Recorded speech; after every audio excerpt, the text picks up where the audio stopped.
Hello my dear students, welcome back to my channel. Hope you all are doing good and well. Today I am coming with one short revision of class 11th physics of chapter 9, that is mechanical properties of solids. In this chapter I will discuss different topics like what is stress, strain, what is the relationship between stress and strain, then Hooke's law, after that Young's modulus, bulk modulus, and at last stress strain curve. So let us start. First, what is this chapter name? Mechanical properties of solids. Solids means, you know, in the previous chapter we studied about rigid body. Rigid body are those bodies which have definite shape and size, right now.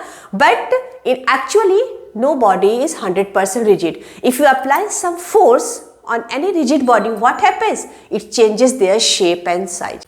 So the body gets deformed. Deformed means it changes their shape and size due to the application of some force on that body. That external force which changes their shape and size, that is called deforming force. So let us start first with what do we mean by deforming force, right? So what is this deforming force? It is a force which changes the shape and size of a body. If suppose there is any solid, any rigid body, and you apply some force on that body, what happens? The shape and size of that body is changed. So that external force is nothing but deforming force. Now somebody, after application of this deforming force, it regains their original shape and size, and somebody does not regain their original shape and size when you remove this external force, or you can say deforming force. So those bodies which regains its original shape and size after the removal of this deforming force, that is called elastic body, and this property of that body is called elasticity. So what is elastic body? Those body which regains their original shape and size after removing this deforming force, and that property of body is called elasticity. Then next, plasticity. What is plastic body? Those bodies which does not regain their original shape and size after removal of this deforming force. Then this body is called plastic body, and the property of that body is called plasticity. Plasticity is the property of that body, right? So hope it's clear. There are two types of body. When you apply some deforming force or external force, the body may regain its original shape and size, and other body which does not regain its original shape and size. So two property of body, one is elasticity, another one is plasticity. Now next topic is stress. What is this stress? You know, body changes their shape and size. It means body is deformed under the action of this deforming force. Suppose this is a body, right?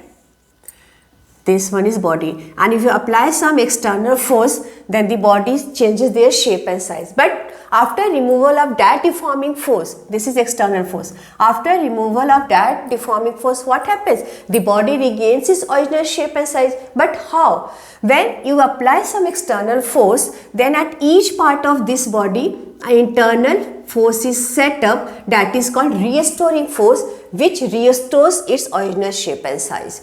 So this restoring force, this is restoring force, is developed due to this external force to regain its original shape and size. Per unit area is called stress. Stress is the internal restoring force per unit area of the deformed body, so that the body regains its original shape and size. This is called stress. And the magnitude of this external force, an internal force is always equal but direction is opposite. Internal restoring force is equal in magnitude but opposite in direction to the applied force. Both have same magnitude. So you can say that this stress is what? Internal restoring force developed per unit area, and its SI unit is, force is what? Newton per meter square, and for Newton per meter square is also Pascal. You know, pressure is what? External force applied per unit area. When you apply some force so that the body changes their shape and size, it means you are applying some pressure. So pressure is external force applied per unit area so that the body changes their shape and size. So pressure is it changes the shape and size of the body, but stress is internal force per unit area. It helps in regaining the original shape and size of the body. This pressure and stress both is same, force per unit area. Stress is internal force per unit area, and this pressure is external force per unit area. What is the main Work of this pressure, main aim of this pressure is to change shape and size of the body, right? And stress is what? Its main aim to restore shape and size. But both have same dimension also, and SI units also. Formula is same. SI unit is Newton per meter square or Pascal, and dimension is mL to the power minus 1 T to the power minus 2. Now on the basis of on which direction you are applying force and whether the body length of the body changes, area changes, volume changes, depending on that circumstances the stress are of different types, right? So first you take a screenshot of this one, then we discuss types of stress.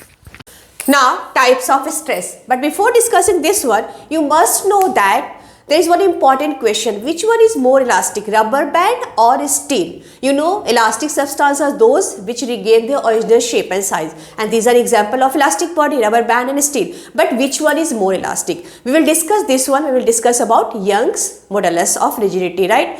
Again, there are two types of substances. One is elastic body, another one is plastic body. Those substances which does not regain their original shape and size, like plastic, iron, this does not regain their original shape and size, right? So we'll discuss these things about which one is more elastic in when we discuss about Young's modulus of rigidity. Now come to this point, types of stress. Depending upon the direction in which force is applied so that the body gets deformed, there are different types of stress developed inside the body. First one is longitudinal stress. Longitudinal stress is restoring force per unit area when force is applied normally. When you apply force on any body normally, then the length of the body changes. Either it increases or decreases. That type of stress developed inside the body is called longitudinal stress when force is applied normally. There are also two types: tensile stress and compressive stress. Tensile stress means when you stress the body, when the length of the body increases, then stress developed is inside the body is called tensile stress. When length of the body, suppose this is a body, when you stress this body, the length of the body increases, then tensile develop inside the stress develop inside the body is called tensile stress. When the length of the body decreases,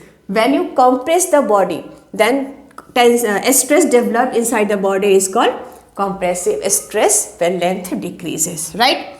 Then next one, tangential stress or shearing stress. Tangential stress means when force is applied, in this case normally in this case parallel to the area of cross section. That's why it is called tangential to the area of cross section.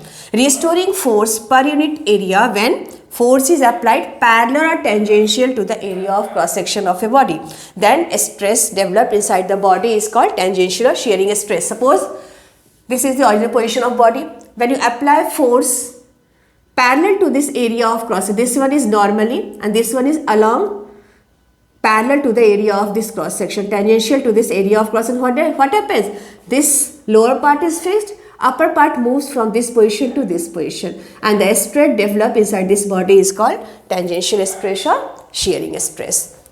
So there is difference between longitudinal stress and tangential stress. One is in which direction force is applied, and also this longitudinal stress changes the size of the body, right? And this tangential stress changes the shape of the body. This longitudinal stress changes size of the body. Either the body size of body increases or decreases, it changes size of the body. And this tangential stress changes what? Shape of the body. Like this one. Then third one is volumetric stress or hydraulic stress. Here force is applied on any body from all directions, right? Here suppose there is a body and force is applied from all directions, then in this case corresponding stress is called volumetric stress, and it is also called hydraulic stress. Why? Hydro means water. You know, when any body is placed or kept inside the liquid of water, then liquid exerts force on that body or pressure from all directions. So that's why it is also stress developed inside the body is called hydraulic stress, because force is applied from all directions. So this type of stress, example plastic ball. These are different types of stress: longitudinal, tangential and volumetric. When a deforming force acts on a body, what happens? There will be a change in shape and size of the body. So depending upon what type of changes takes place in the body, we will discuss a strain. A strain is nothing but ratio of change in dimension to the original dimension, and also whether its length changes, breadth changes, area changes, volume changes, depending upon the type of changes, strain are of different types. So please take a screenshot of this one, then we'll discuss about a strain and their types.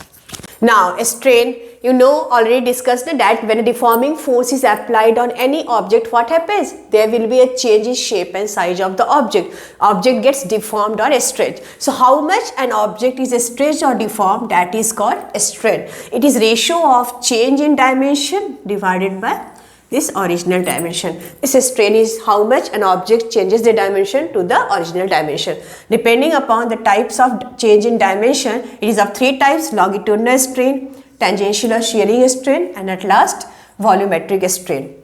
Longitudinal strain is the ratio of change in length to the original length. Suppose this is the original length of the object L, and if we apply some force on perpendicular to this object, what happened? There will be change in length of the object, and suppose it changes by this del L amount. So del L amount, there will be change in length of the object. So it is ratio of change in length by original length. Change in length is how much? Del L divided by original length is L. So this is volumetric longitudinal strain. Next is tangential or shearing strain. It is ratio of suppose this is the original position of the object. When you apply force parallel to or tangential to the object, what area of cross section, what happens is lower surface is fixed. If you apply force parallel to the upper movable surface, then there will be change in displacement. This object displaces from this position to this position, and there will be a change in size of the also shape of the object, right? Here shape is changing. So up to angle through which the object get displaced from its original position is called tangential or shearing strain. You can write it as tan theta, or you can say when angle is very, very small, it is equal to theta, and theta is equal to what? This del x by L. This del x is relative displacement and L is original length of the cylinder. So tangential shearing strain is ratio of relative strain to the length of the cylinder. You can say angle through which the object gets displaced from its original position, right? Tan theta or theta equal to del x by L. You can also say that it is ratio of change in shape to the original shape. Here shape is changing, right? Last one, volumetric strain. It is ratio of change in volume to the original volume. Suppose you apply force from all directions, there will be a change in volume of the object. Original volume is V and change in volume is delta V. So you can write volume strain is del V by V. So these are three different types of strain. After that, next one important topic is what is elastic limit.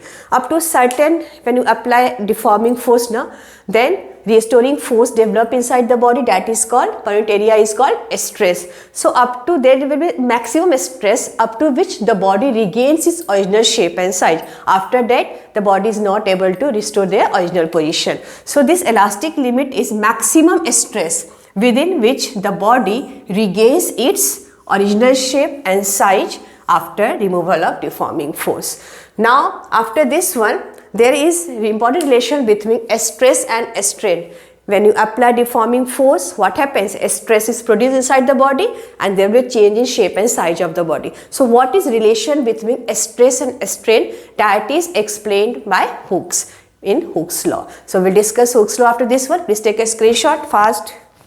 Now Hooke's law. You know, elastic limit is what? It is maximum stress within which the body regains its original shape and size. It means up to that elastic limit, stress is directly proportional to strain. If you increase the stress, strain also increases. So within the elastic limit, strain is directly proportional to strain, and this stress is equal to constant into strain. This constant is called modulus of elasticity and depends on nature of material, right? And this modulus of elasticity is equal to stress by strain. So next, modulus of elasticity, right? And it is only valued up to elastic limit. With the elastic limit only it is valid. Why? After elastic limit, what happens? There will be a small stress and large strain is produced. So body does not regain its original shape and size. It only regains its original shape and size within elastic limit when a strain is very, very small. When large strain is produced, the body does not regain its original shape and size. This is Hooke's law. Stress is directly proportional to strain within elastic limit. And this constant of proportionality is called modulus of elasticity. It is ratio of stress to strain. And this strain has no unit, it is dimensionless. Change in dimension by original dimension, it means it has no unit. And stress is force per unit area, it means SI unit of this E is equal to stress, and it is Newton per meter square. And dimension is also ml minus 1 t minus 2. Now different types of modulus of elasticity. First one is Young's modulus of elasticity, second bulk modulus of elasticity, and then shear modulus of elasticity. So please take a screenshot of this one, then we will discuss types of modulus of elasticity. Now types of modulus of elasticity. There are three different types of modulus of elasticity. First one is Young's modulus of elasticity. You know, modulus of elasticity is ratio of stress to strain. So in case of Young's modulus of elasticity, it is for length.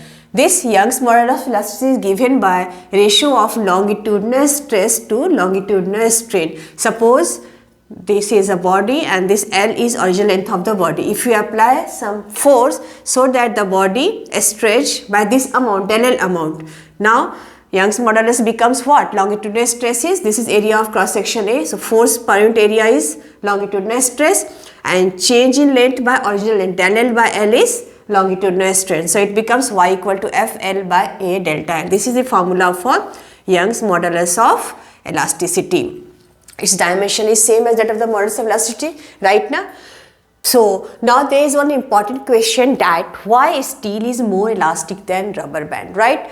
Greater the Young's modulus of elasticity, greater is the elasticity of that substance. Now Young's modulus of elasticity is given by what? FL by A delta L. In case of steel, change in length is very small as compared to rubber band. If change in length is small, it means Young's modulus of elasticity is greater for steel than rubber, and greater the Young's modulus of elasticity, more elastic that substance. That's why steel is more elastic than rubber, because modulus of this Young's modulus of elasticity for steel is greater than that for rubber. So this question is very, very important.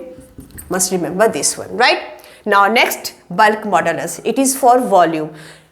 This bulk modulus for elasticity is ratio of volumetric strain to volumetric strain. Suppose this is a body, and if you apply force from all directions, the volume, original volume is V, it changes by del V amount and the volume decreases. Right now, this bulk modulus is given by force. You apply this, every cross sectional area you apply some force from all directions, and this force per unit area, volumetric stress, in case of this bulk modulus, what? Pressure. Force per unit area is pressure. So you can write F by A as P also. And this change in volume by original volume. Why negative sign is here? Because volume decreases. So minus del V by V, it becomes this one, and this F by A is P, and then V by del V. This one is bulk modulus. This force per unit area is nothing but pressure. So you apply pressure from all directions. Then this volumetric stress is produced inside the body. So this is formula for bulk modulus. Now next, third one, shear modulus of rigidity. It is represented by eta. It is for shape. Like shearing stress or shearing strain, this is the ordinary shape of the body. If you apply force tangentially or parallel right now to the cross section area, what happens? It just displaces from one position to another position, and the shape of the body changes. So it is for shape of the body, right? And this is given as shear stress by shear strain. Shear stress is what? Force. You apply force F to this cross sectional area A, right? So shear stress is force by A. Now shear strain is what? How much it displaces from its original position. This is angle theta, and this theta is del x by L, relative displacement by original length of the body. So shear strain is del x by L, that you can write as theta. So you can write it, this shear modulus or modulus of rigidity as F by A theta, right? So these are different types of modulus of elasticity. One question arises, that why this Young's modulus is greater than this modulus of rigidity. Why? this Young's modulus is greater than modulus of rigidity. Yes? In case of Young's modulus of elasticity, what happens?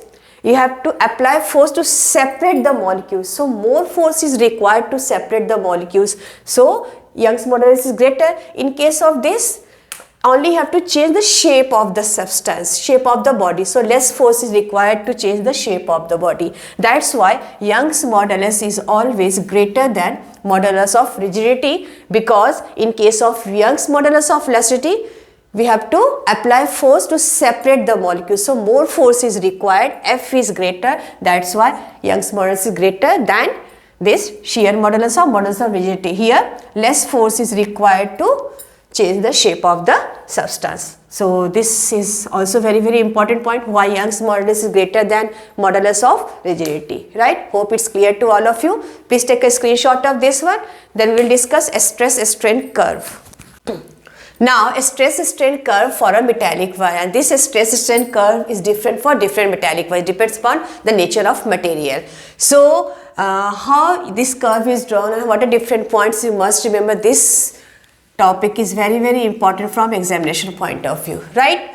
So when a wire is stressed, what happens? A strain is produced in the wire, and for a small strain, a stress is directly proportional to a strain. That is, it follows Hooke's law. So when a strain is very small, this stress is directly proportional to a strain, and the curve is linear, the graph is linear. So up to a point, when a strain is very small, O to A, it obeys Hooke's law and the graph is linear, right? And this A point is called proportional limit, right? Up to a point, a stress is directly proportional to a strain. This one, from O to A stress is directly proportional to a strain. It obeys Hooke's law. That's why a point is called proportional point. And when you remove the deforming force, what happens? The body returns to its original position, right? Now, after this, from A to B, this is not linear, it takes some curved path. A stress here is not directly proportional to a strain, it does not obey Hooke's law, right? From A to B, stress is not directly proportional to a strain, but still when you remove the deforming force, the body regains its original shape, right? After removal of up to this point, when a deforming force is removed, the body regains its original shape and size. So this B point is elastic limit, or you can say yield point, up to which the body regains its original shape and size. So point B is also called elastic limit or yield point. So from O to A, Hooke's law obey. A to B, stress is not directly proportional to a strain, Hooke's law is not obeyed, but still from O to B, if you after removal or deforming force, the body retains its original position. That's why this OB part is called elastic region. This OB is called elastic region, right? Now, after B, from B to C and D, what happens? Large strain is produced in the body, even a small stress, right? If you stretch a body, what happens? Large strain is produced. The atoms or the molecules of the body are very separated from each other, so a small stress is produced inside the restoring force is developed inside the body. So from B to D, large strain is produced even for small stress. It means after removal of deforming force, the body does not retain its original shape and size. From B to D, what happens? When you remove the deforming force, the body does not return its original position. It takes place at this point, O dash. It means permanent set is developed, permanent strain is developed in the body from B to D. So this B to D is called plastic region. From B to D, it is called plastic region. Why? Because after removal deforming force, the body does not return to its original position. It has some permanent strain is developed in the body. Now, up to this point D, maximum stress is there. So, at stress at this point D, maximum stress, that is called ultimate stress or tensile strength. At point D, maximum stress is called ultimate or tensile strength. After this, what happens? If you stress the body, there is decrease in stress. It means what? The wire flows like a liquid, right? And that is called thinning of wire. A small strain is produced, even there is decrease in stress. So after the stress decreases and strain increases, right now in this point. So it flows like a liquid, that is called thinning of wire. And after, at this point E, when you stretch the body breaks. So this point E is called breaking or this fracture point, right? So from here it's clear that this B to D region, this region is called plastic region. This A to B is called elastic region, right? This A is called proportional limit, B is called elastic limit or yield point. Elastic limit are those limit up to which body regain its original shape and size. And then from B to D plastic region, this E point is called breaking or fracture point, right? So these are about stress resistance curve for any metallic wire, and this graph is different for different metallic wire, right? So on the basis of this stress resistance curve, there is some classification of materials. There are two types of materials. First one is brittle and second one is ductile. What is this brittle and ductile? If the points D and E are very close to each other, it means when the plastic region is small,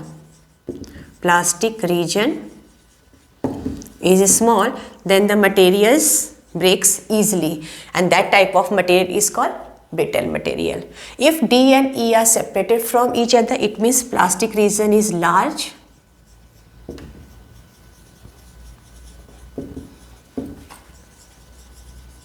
when the plastic region is large, the materials do not break easily. It means it will stretch like a wire, and that type of material is called ductile material. So on the basis of this curve, we can divide materials as brittle and ductile. If plastic region is small, then that type of material is called brittle material.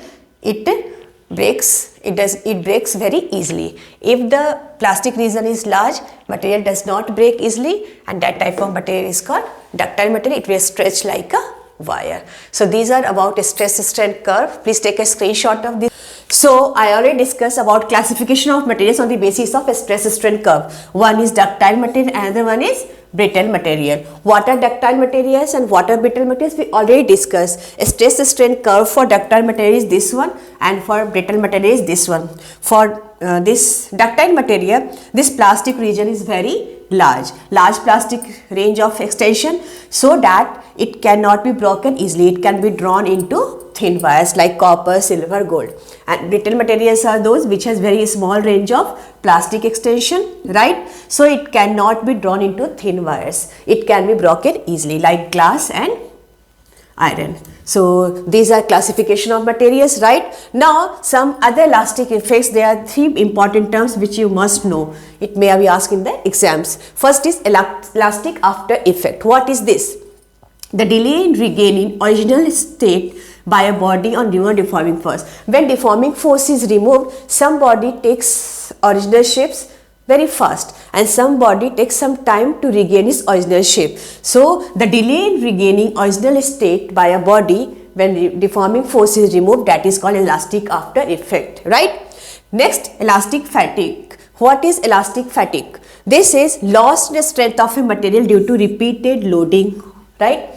When you first stretch the body, then remove the deforming force, then again stretch the body, then again remove the deforming force. So when repeated loading takes place, there is some loss of strength of the material. This is called elastic fatigue, right?